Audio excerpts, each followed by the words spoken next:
I got a 2008, I believe, Daewoo Solar 035. I think it's like a 4-ton machine. Relatively low hours. I think it's got 2700 at 2740. Machine runs really well. It's got your blade, thumb. Problem I had though was the engine was overheating. I think this has the Isuzu 3-cylinder engine in it. But the main problem, I don't know if you can see it, it's that belt right there. So that belt it came, it stretched over time and no one really thought to look at it, because I know a lot of people have overheating issues on these little minis, and people think that it's a thermostat or a plugged radiator, plugged fins. So people, they'll throw money at it and flush the radiator and this, that, and the other thing. But in reality, check your tension on your drive belt here, because mine was really loose. I mean, it was spinning, but not nearly as fast. It was actually slipping more than it was spinning. So all I did is that I took this hose off so I get my hand back there, and all I did was your adjustment is in your alternator, which of course is way back there. But once you remove this stuff here, you can get right back in there. So again, all I did was I loosened the alternator back there, stuck a pry bar on it once I had loosened it, tightened it up, fired the machine up, and I ran it for about, I don't know, 6 hours, 7 hours, and it never once did it get hot again. So just little minor things like that can make a huge difference, because obviously you don't want your machines overheating, especially these diesels. But all it took was about 10 minutes, and I found one thread online that one guy said that belt was not tight, and that was causing his machine to overheat after about an hour of operating, depending on how you operate, of course. But I mean, I still went through and cleaned up.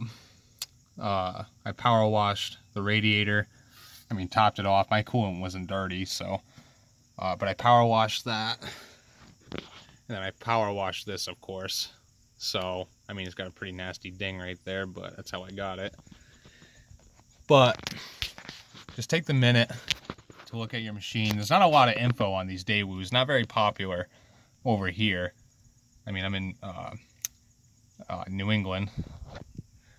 I mean, everyone up here either runs Case or Bobcat brand, Caterpillar, any of those makes. But these Daewoos aren't very common up here. I mean, you can tell it's pretty solid rig.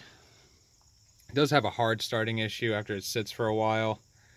And it definitely needs like a full battery to crank over and fire up and run really well. Just put new tracks on it, topped off all the fluids, but really strong machine.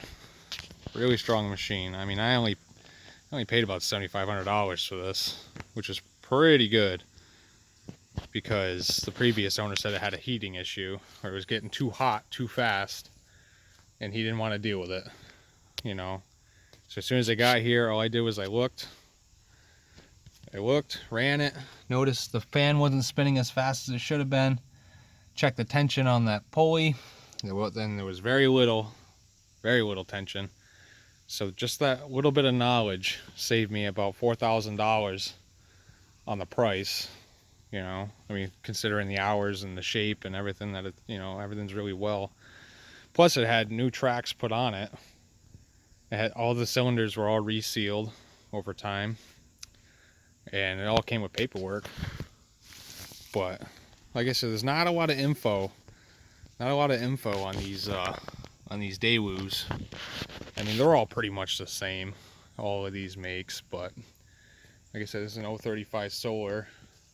Now, sometimes online, if people try to, try to find info on these, it'll come up as Doosan Daewoo or Doosani Daewoo, and that's how I actually was able to find that info. I didn't type in Daewoo, I typed in Doosan, and that thread came up saying that the guy had a loose belt, and that's, you know, that's literally all it was that.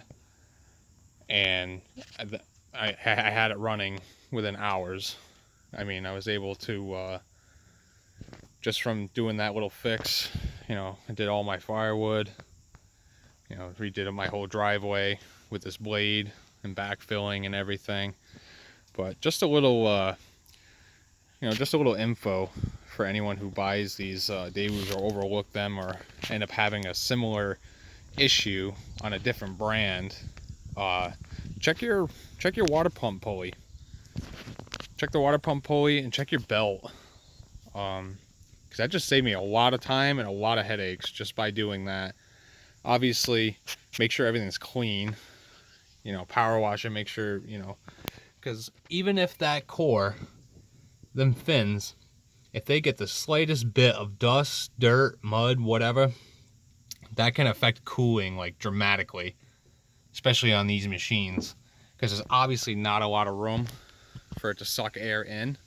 I mean, you got that little gate right there, that's all the air that gets flowed through here. So definitely make sure that the back side of this gets hit and cleaned out, and definitely hit that cooler, because that if it gets plugged up here, you're not going to get airflow to cool your radiator down, so that'll get hot too.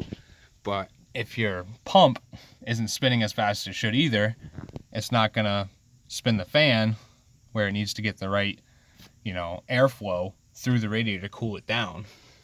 So just a little tip for you guys, especially if you're new at buying equipment, or if you're looking to get something similar to this. I mean, all the principles are the same when it comes to these mini excavators. But yeah, I mean, I ended up I got really lucky on this. You know, it seems like a lot of money, but it's really not, considering, because you know, this is probably a $14,000 machine, the way it sits after a little maintenance. You know, I mean, like I said, I only paid $7,500 just because of that little problem right in there. So 5 minutes, had that going, machine's perfectly healthy now. So all right, just figured I'd share that, you know, that little bit of info with you guys, and you know, hopefully this video ends up being helpful for you. All right, later.